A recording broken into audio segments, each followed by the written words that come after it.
Alhamdulillah, nahmaduhu wa nasta'inuhu wa na'udzu billahi min shururi anfusina wa min sayyiati a'malina.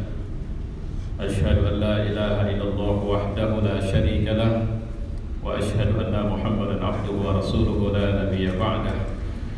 Allahumma shalli wa sallim ala nabiyyina wa habibina wa qudwatina Muhammad wa ala alihi wa sahbihi ajma'in. Fa ya ibadallah ittaqullah. وقال الله في القرآن أعوذ بالله السميع العليم من الشيطان الرجيم بسم الله الرحمن الرحيم شهر رمضان الذي أنزل فيه القرآن هدى للناس وبينات من الهدى والفرقان فمن شهد منكم الشهر فليصوم ومن كان مريضا أو على سفر فعدة من أيام أخر يريد الله بكم اليسر ولا يريد بكم العسر ولتكملوا العدة ولتكبروا الله على ما هداكم ولعلكم تشكرون صدق الله وصدق رسوله وبعد. Jemaah yang mulia, alhamdulillah kita bersyukur kepada Allah. Jumat ini Allah masih memberikan taufik hidayah kepada kita, dan ini merupakan Jumat kedua dalam bulan Syawal setelah kita meninggalkan Ramadan. Saya ingin mengajak kita untuk kembali mengingat bahwa hasil penting Ramadan yang kita lakukan 1 bulan kemarin itu seharusnya sudah bisa kita rasakan dan bisa kita ejawantahkan. Namun ada catatan yang patut kita pelajari atau juga kita waspadai, karena ini sering terjadi sepanjang rutinitas Ramadan dan Idul Fitri kita. Kita lebih sering terjebak kepada budayanya. Jadi habit kita itu bukan habit orang beriman dalam menerima peristiwa ataupun titah perintah, tapi lebih kepada habit selebrasi, habit party, habit perayaan. Jadi kalau Ramadan datang, maka kita akan dalam tanda petik tersandera oleh habit, bukan karena faktor keimanan yang kita punya. Kita melakukan aktivitas-aktivitas peningkatan dengan lebih dahulu memahami kualifikasi diri kita. Sering saya mengatakan sebelum Ramadan seharusnya ada proses muhasabah, proses pencatatan, melihat lebih kurangnya kita. Oh, saya problemnya ini, saya harus membenahi diri saya di sini. Oh, sekian banyak dosa yang kelasnya seperti ini, dosanya adalah ini, sudah saya lakukan. Oh, kekurangan kita sebagai umat Islam adalah ini, maka itu harus ditingkatkan, sehingga peningkatan itu terjadi karena pemahaman kita butuh peningkatan itu. Faktanya mayoritas kita tidak seperti itu. Bahkan pemerintah saja terjebak. Di Medan ini misalnya ada Ramadan Fair misalnya, tapi domain besarnya itu lebih kepada cerita buka bersama atau cerita warung yang lebih banyak dari aktivitas kegiatan yang seharusnya menunjang kualitas keimanan masyarakat muslim yang nyaris sepanjang tahun ini sudah menghadapi fitnah luar biasa. Kita dituduh anti Pancasila, kita dituduh anti kebinekaan atau Bhinneka Tunggal Ika, kita dituduh mengancam NKRI, macam-macam lah tuduhan diberikan kepada umat Islam. Padahal kalau indikatornya adalah karena kegiatan aksi bela Islam yang berlangsung sejak tahun kemarin, malah kita jadi tertanya, loh ini ada apa pemerintahnya gitu. Nah, Ramadan kemarin seharusnya menjadi bulan peningkatan peran kita, bahwa kita tidak anti itu semua, bahwa Pancasila merupakan masalah yang tidak ada persoalan sama kita. Kita udah selesai dengan cerita itu yang ngeributin Pancasila sampai buat bela Pancasila, saya Pancasila, itu kemarin pada kemana? Kita sejak belum merdeka juga sudah bicara cinta NKRI. Masa sekarang setelah merdeka kita harus merusak NKRI? Nah, persoalannya tidak sesederhana itu rupanya, karena ada orang yang kerjanya memang memberikan brand-brand itu, tudingan-tudingan itu. Mau kita jawab, mereka senang, karena kerjaan mereka memang ngeributin kita. Nah, ini ngadapinnya kayak mana ini? Kira-kira begitu. Utang negeri kita, tadi saya baca satu artikel, insya Allah kabarnya pemerintah akan nambah utang lagi 400-an triliun lebih untuk tahun ini. Wah, ini prestasi mantap ini. Nah, Idul Fitrinya kita di wilayah ekonomi kayak mana? Ini nanti akan kita perhatikan. Cuma maksud saya, Ramadan itu tidak hanya sekedar menjadi bulan peningkatan keimanan secara individual. Peran takwa kita bukan peran privacy. Itu adalah peran komunitas. Takwanya kita sebagai umat Islam itu kayak mana sih seharusnya? Jadi yang kebayang kita seringkali, wah aku mau jadi orang baik. Aku. Ini masalahnya bukan aku, ini masalahnya kita sekarang. Di tingkat dunia kita saja ada satu frame atau istilahnya label yang diberikan kepada kita bahwa kita ini kekerasan, dialamatkan kepada kekerasan. Seperti contoh kemarin saya nggak sengaja masuk dalam satu komunitas WhatsApp, grup WhatsApp. Nama grupnya itu kebebasan tak beragama. Jadi begitu masuk saya kira ini bisa diskusi panjang nih, karena serangan kepada Nabi, caci maki kepada Nabi, lengkap dengan dalil-dalil hadis entah dari mana dapatnya. Cuma sayangnya saya cuma dibenarkan di grup itu paling lama sekitar 3-4 jam saja. Habis itu saya di-DO oleh mereka. Padahal saya nggak ada berargumentasi, nggak ada pakai ayat, nggak ada pakai hadis. Saya cuma bilang, wah kira-kira begitulah, bahwa di grup ini yang muncul adalah kelompok yang disebut dengan fundamentalisme rasional. Dulu bahasa saya zaman saya kuliah. Kalau sekarang ini radikalisme rasional, kira-kira begitu. Jadi kelompok orang yang menjadikan otaknya sebagai Tuhan. Kalau pakai bahasa Quran nggak akan diterima mereka. Kalau bahasa Quran itu syahwatnya jadi Tuhan. Terakhir saya ganti judulnya, bukan kebebasan tak beragama, tapi grup otak tumpul saya bilang. Nah begitu saya buat grup otak tumpul, langsung saya banyak yang memberi respon positif dengan itu, tapi beberapa adminnya langsung mendeo saya. Saya kejar adminnya, saya berikan pertanyaan, ente bebas ngomong suka-suka, caci maki apa boleh. Kenapa saya melakukan aktivitas sesuatu dalam grup ente itu Anda tidak setuju? Dia tidak jawab, dia blokir. Nah ngadapin yang kayak gini juga kita butuh Idul Fitri, maksud saya. Nah jemaah yang mulia, keterjebakan kita digiring untuk harusnya puasa nahan nafsu, ini malah bukan cuma nahan, malah over nafsu kita di bulan puasa. Hari raya adalah hari Idul Fitri, malah kita hari bablas dan sebagainya. Nah itu kenapa? Itu tadi, karena kita terjebak pada menganggap habit atau kebiasaan berhari raya dan berpuasa itulah sebenarnya hari raya atau puasa itu. Nah saya perlu sampaikan bahwa kata Idul Fitri oke lah secara personal, kalau sering kita bilang bersih, kembali suci. Suci apa ini sekarang? Kalau saya lebih tertarik untuk melihat bahwa ini kita kan turn around, kita mutar balik ini. Udah kelamaan kita jauh dari rel Islam ini. Jadi Idul Fitri itu adalah mengembalikan kita pada aslinya rel Islam itu. Allah tidak ganggu loh. Anda mau menjadi politisi silakan, Anda mau jadi pengusaha silakan, mau jadi pejabat, Allah nggak marah. Jangan jadi wali kota ya, karena jadi wali kota pasti masuk neraka. Nggak ada. Malah Islam punya ajaran mengatakan orang yang pertama sekali mengetuk pintu surga dan masuk surga tanpa hisab itu malah pemimpin, umara. Jadi Islam ini be positif, jangan dulu kemudian seperti orang yang sudah rusak otaknya. Kalau melihat Islam yang kebayang dia, wah ini ada parang, ini ada pisau, ini ada bom, ini ada. Itu kan orang-orang yang otaknya sudah dirusak oleh mereka sendiri. Kalau dia mau tahu, dia belajar. Kalau kemudian dia dalil jihad semua dia ungkap, wah ini dalil kekerasan dalam Islam, ente belajar dulu, baru bicara ini kekerasan atau apa. Kira-kira begitu. Nah jemaah yang mulia, inilah yang seharusnya pertama secara personal kita kembali kepada asal fungsi kita sebagai muslim, sebagai mukmin. Apa fungsi besar yang sebenarnya Allah mau kita kerjakan sebagai pribadi? Nabi mengatakan kullukum ra'in, kalian ini semua pemimpin, enggak ada bahasa anggota di sini. Wah, saya cuma rakyat Tuhan. Kemarin itu sebenarnya saya juga sebenarnya kalaupun marah saya marah, cuma saya kan apalah, saya cuma orang biasa kok. Enggak ada bahasa itu dalam Islam.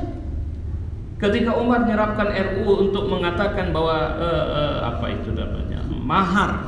mahar bagi perempuan itu dihapus, Umar pakai pertimbangan lapangan. Dia sudah lakukan studi akademik, studi lapangan, kira-kira begitu, dan menyimpulkan ini perempuan udah nggak boleh kasih mahar lagi. Gara-gara perempuan minta mahar tinggi, banyak laki-laki nggak berani nikah.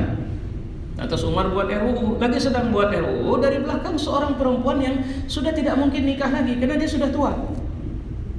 Teriak, apa hakmu untuk merubah apa yang sudah ditetapkan Allah, wahai Umar?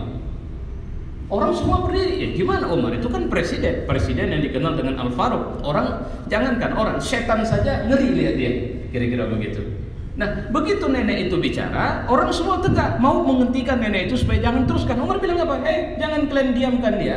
Dia adalah perempuan yang karena sebab bicaranya lah langit pun ikut serta untuk ikut serta. Artinya waktu itu dia pernah protes sama Nabi tentang masalah jihad. Lantas kemudian dia lapor sama Nabi. Ketika lapor sama Nabi, Nabi malah nasihatin, dia nggak terima. Aku nggak terima sampai Allah turun tangan. Allah turun tangan. Lihat dalam surah Al-Mujadilah. Ya. Nah, apa kata Umar? Biarkan dia bicara. Setelah nenek tadi memberikan dalil-dalil ayat yang menyatakan mahar itu adalah hak perempuan, apa kata Umar? Saudara-saudara, RUU saya cabut. Tidak jadi diundangkan.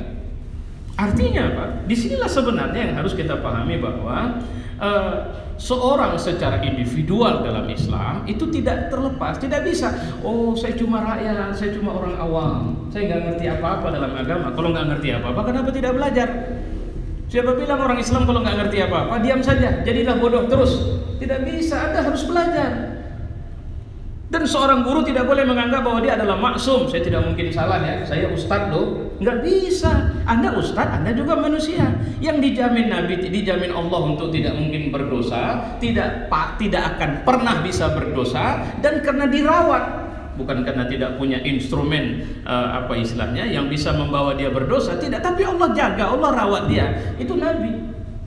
Kalau kelas kita mau sorbannya setinggi langit sekalipun, itu manusia biasa. Jadi artinya Nabi saja yang sudah maksum itu pernah bilangnya apa? Jangan kalian tinggi-tinggikan aku seperti orang Nasrani. Orang Nasrani itu luar biasa memposisikan Isa, sampai-sampai Isa itu dituhankan. Juga sama dengan orang Buddha. Posisi sang Buddha Gautama, Siddhartha Gautama, itu udah nggak dianggap manusia lagi sama mereka. Padahal Siddhartha itu meninggalkan syahwat kemanusiaan untuk membersihkan dirinya. Bahkan dia bilang semua peluang sebab-sebab penderitaan itu adalah dunia. Yang itu yang membuat kita bisa menderita dan sebagainya. Jadi Allah mau kita backlah kepada murninya kita Islam. Ingat, status individual kita sebagai Muslim. Bapak sholat dulu, coba baca surat Fatihah nanti. Iyyaka na'budu wa iyyaka nasta'in. Kata-kata itu menunjukkan Allah tidak pernah membenarkan kita melepaskan diri dari tanggung jawab sosial walau kita sedang sendiri sekalipun. Kepadamu aku, apakah aku iyyaka na'budu? Kami, bukan aku. Padahal saya sholat sendiri, saya baca sendiri, kenapa harus pakai kami? Artinya setiap mukmin muslim itu punya tanggung jawab sosial, politik, budaya dan semuanya. Jadi back to fitrah itu sebenarnya kembali kepada asli peran-peran yang harus. Jadi kalau saya sering mengatakan itu peran fungsional kita itu. Apa peran fungsional kita? Khalifah fil ardh. Apa peran fungsional kita itu? Abdullah. Kita menyembah. Artinya apa? Begini, cara memahaminya begini. Di level manapun hidup kita, tahu dirilah kau cuma budaknya Allah. Kadang-kadang baru punya duit yang nggak pernah kepake udah menganggap dia Tuhan. Kan aneh gitu. Apa yang saya maksud dengan duit nggak pernah kepake? Cuma punya duit disimpan saja. Ada duit masuk rekening, ada duit masuk rekening sampai mati. Kan nggak kepake itu namanya. Tapi merasa hebat. Terus pakai mobil yang nggak sepeser pun ada duit dia di situ, merasa hebat. Maksud saya, mohon maaf kalau di sini ada para pejabat yang bawa mobil-mobil dinas, itu kan bukan mobilmu itu. Sepeser pun tidak ada duitmu di situ. Terus merasa dia orang hebat, kan aneh itu ya. Maka kenapalah di semua level seorang manusia harus sadar kau cuma hamba, kau budak. Kira-kira begitu. Level personal ini saya mau ambil contoh sederhana. Saya punya anak 9 orang dan saya cukup pengalaman lah untuk menceritakan satu poin ini, yaitu sering saya kalau anak-anak yang paling kecil saya bawa ke tempat-tempat bermain. Satu hari anak saya waktu itu masih yang nomor 7, saya bawa ke tempat bermain. Wah, luar biasa, dia sudah hafal tempat itu sehingga begitu naik lift, buka lift dia sudah lari tanpa nengok ke belakang. Dahsyat. Padahal tempat itu ramai, besar, luar biasa, padat, tapi dia tidak peduli. Sampai dia tahu kemana arah tempat berlarinya. Ketika dia masuk, saya tes. Saya mencoba berondok di balik satu dinding sehingga dia tidak bisa melihat saya lagi. Karena waktu lari hanya sekali-sekali saja dia lihat ke belakang. Nah begitu saya berondok di dalam ruang permainan itu, dia melihat saya, mencari dan tidak melihat. Akhirnya dia mukanya berubah. dari ceria jadi bingung, dan dia keluar dari ruangan itu mencari saya. Begitu dia lihat saya, dia tersenyum lagi dan dia balik lagi ke dalam. Itu maksudnya tahu nggak? Anak itu masih kecil, masih di balita waktu itu. Bisa kita bilang seperti itu maunya Allah sama kita. Anak kecil itu ruang sebesar sesempit nggak ada. Anak kecil nggak pernah protes dia orang tuanya susah atau fakir.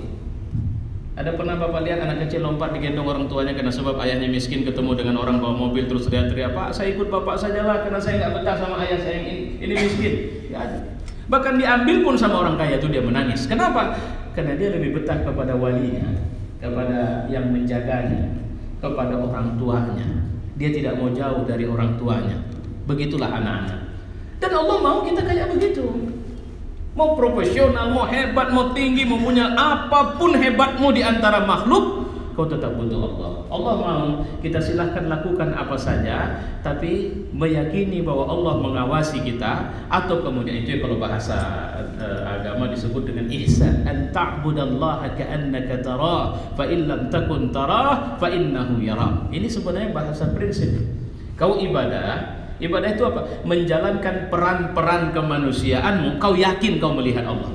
Sehingga kalaupun kau lihat ke belakang, dia ada. Atau jika tidak kau lihat, yakinlah dia tidak mungkin meninggalkan. Dia pasti tetap mengawasi.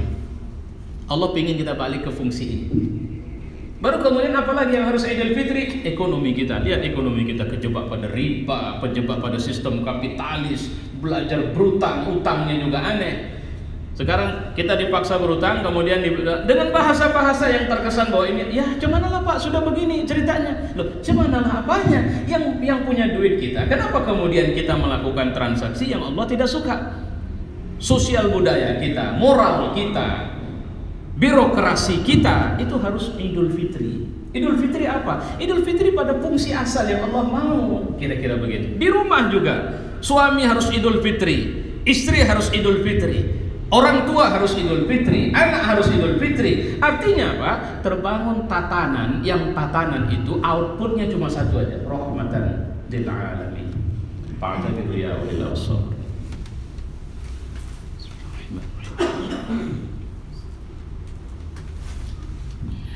Alhamdulillah. Nusalli wa sallimu ala nabiyyina wa habibina wa qudwatina Muhammad wa ala alihi wa sahbihi ajma'in. فيا عباد الله اتقوا الله وقال الله في القرآن أعوذ بالله السميع العليم من الشيطان الرجيم بسم الله الرحمن الرحيم وإذا سألك عبادي عني فإني قريب أجيب دعوة الداع إذا دعان فليستجيبوا لي وليؤمنوا بي لعلهم يرشدون صدق الله وصدق رسوله وبعد. Dalam perjalanan kehidupan sederhana saja. Jadi orang-orang fitrah itu adalah orang-orang yang gak pernah berani jauh dari Allah. Jadi jangan sok merasa hebat dengan, wah saya free thinker, saya bebas berpikir. Bagi saya kalau nggak diterima oleh otak saya itu artinya nggak ada. Nah, ada orang-orang yang begitu itu. Ada orang yang kemudian malah berani, Allah kalau memang azab, memang ada Tuhan, cobalah saya tantanglah, kira-kira saya. Nah, jadi orang-orang yang kayak begini adalah orang-orang yang sebenarnya kesasar. Seperti dalam sistem semesta raya kita, bulan, bintang, kalau dia terlepas dari garis orbitnya, dia akan jauh dan dia akan hancur karena dia akan tubruk sana, tubruk sini. Jadi harus ada dalam sistem kendali kita. Itu yang kayak saya bilang dalam grup yang saya bilang, kalian ini jantung kalian saja belum bisa kalian atur sendiri, mata kalian berkedip saja belum bisa kalian atur sendiri. Sekarang kalian merasa Tuhan tidak boleh ngatur kalian. Itu penyakit otak orang yang kemudian itu tadi saya bilang tumpul dia. Ya. Nah, sekarang ada satu yang Allah kasih, udah jangan takut. Wa idza sa'alaka 'ibadi 'anni. Kalau nanti hambaku bertanya kepadaku tentang aku, fa inni qarib. Aku itu dekat. Ya, kita sering bilang itu kawan. Kalau sekedar kawan, enggak, ini kawan karib saya. Allah yang bilang ana qarib, aku dekat. Sering kalau terjemah dekat kan kurang mantap. Jadinya kita bilangnya karib. Allah itu karib kita. Nah, coba kalau pakai bahasa Indonesia, gimana cara memahaminya? Siapa bilang Allah jauh dari kita? Dan kita saja diajari untuk Rabbighfirli wa liwalidayya warhamhuma kama rabbayani shaghir wa lil jami'il muslimina wal muslimat wal mu'minina wal mu'minat al ahya'i minhum wal amwat. Artinya orang Islam ini sampai pengedar narkoba kurang ajar itu pun masih didoakan, dia minta ampun sama Allah. Sampai pelaku korupsi, pembunuh, pemerkosa itu, selama dia mukmin, maka kita disuruh untuk tetap mendoakan agar Allah mengampuni mereka, walau dia tidak berdoa. Coba lihat luar biasanya komunitas umat ini. Lantas kita dibilang sebagai umat kekerasan, aneh orang-orang itu. Itu saya bilang tadi, ngomong nggak pakai otak, itu otak saja nggak dipakai, apalagi iman. Ya. Dan Allah mengatakan ini qarib. Kalau sudah dekat, apa yang akan dilakukan? Ujibu da'watad da'i idza da'an. Kalau kalian minta apa saja, ku kasih. Cuma dua syaratnya, falyastajibu li wal yu'minu bi. Jangan pernah tidak percaya sama aku dan ikuti apa yang ku suruh sama kalian. Itu saja. Disitulah level Idul Fitri itu tadi. Disitulah level kita tidak akan pernah bisa jauh dari Allah, dan kita akan merasa kekayaan terbesar dalam hidup ini sebenarnya adalah ketika kita merasa dan meyakini, merasakan, bukan sekedar merasa, merasakan bahwa betapa dekatnya Allah sama kita. Wa'lamu anna Allah qala fil Qur'an innallaha wa malaikatahu yusholluna 'alan nabi ya ayyuhalladzina amanu shallu 'alaihi wa sallimu taslima. Allahumma shalli wa sallim 'ala Muhammad wa 'ala ali Muhammad kama shallaita 'ala Ibrahim wa 'ala ali Ibrahim wa barik 'ala Muhammad wa 'ala ali Muhammad kama barakta 'ala Ibrahim wa 'ala ali Ibrahim fil 'alamin innaka Hamidum Majid. Allahumma ighfir lil mu'minina wal mu'minat wal muslimina wal muslimat al ahya'i minhum wal amwat. Rabbana atina fid dunya hasanah wa fil akhirati hasanah wa qina adzaban nar. Ibadallah, innallaha ya'muru bil 'adli wa ihsan wa ita'i dzil qurba wa yanha 'anil fahsya'i wal munkar wal baghi ya'izukum la'allakum tadhakkarun. Fadhkurullaha al-'azim yazkurukum washkuruhu 'ala ni'amihi yazidkum wa la dzikrullahi akbar.